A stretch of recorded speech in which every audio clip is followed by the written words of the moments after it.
నెహెమ్యా గ్రంథము మొదటి అధ్యాయము. హకల్యా కుమారుడైన నెహెమ్యా యొక్క చర్యలు. 20వ సంవత్సరములో కిస్లేవు మాసమున నేను షూషెను కోటలో ఉండగా నా సహోదరులలో హనానీయను ఒకడును యూదులలో కొందరును వచ్చిరి. చెరపట్టబడిన శేషములో తప్పించుకొనిన యూదులను గూర్చియు యెరూషలేమును గూర్చియు నేను వారినడుగగా, వారు చెరపట్టబడిన వారిలో శేషించిన వారు ఆ దేశములో బహుగా శ్రమను నిందను పొందుచున్నారు. మరియు యెరూషలేము యొక్క ప్రాకారము పడద్రోయబడినది, దాని గుమ్మములను అగ్నిచేత కాల్చబడినవని నాతో చెప్పిరి. ఈ మాటలు వినినప్పుడు నేను కూర్చుండి ఏడ్చి కొన్ని దినములు దుఃఖముతో ఉపవాసముండి ఆకాశమందలి దేవుని ఎదుట విజ్ఞాపన చేసితిని.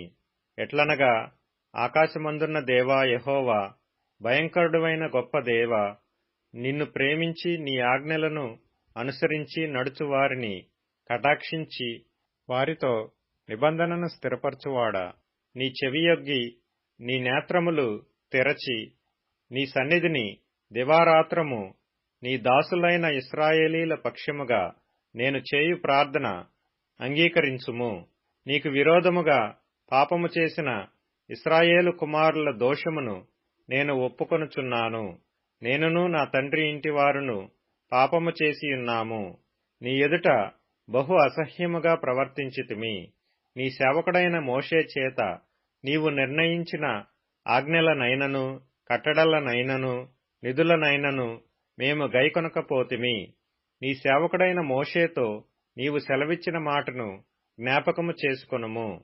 అదేదనగా, మీరు అపరాధము చేసిన ఎడల జనులలోనికి మిమ్మును చెదరగొట్టుదును. అయితే మీరు నా వైపు తిరిగి నా ఆజ్ఞలను అనుసరించి నడిచిన ఎడల బూదిగంతముల వరకు మీరు తోలివేయబడినను అక్కడ నుండి సహా మిమ్మును కూర్చి నా నామము ఉంచుటకు నేను ఏర్పరచుకొనిన స్థలమునకు మిమ్మును రప్పించదనని నీవు సెలవిచ్చితివి గదా. చిత్తగించుము. నీవు నీ మహాప్రభావమును చూపి నీ బాహుబలము చేత విడిపించిన నీ దాసులగు నీ జనులు వీరే.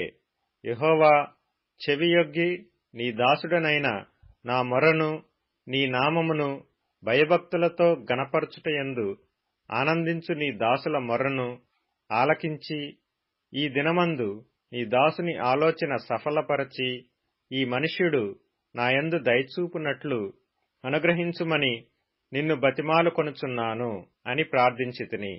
నేను రాజునకు గిన్నె అందించువాడనై యుంటిని.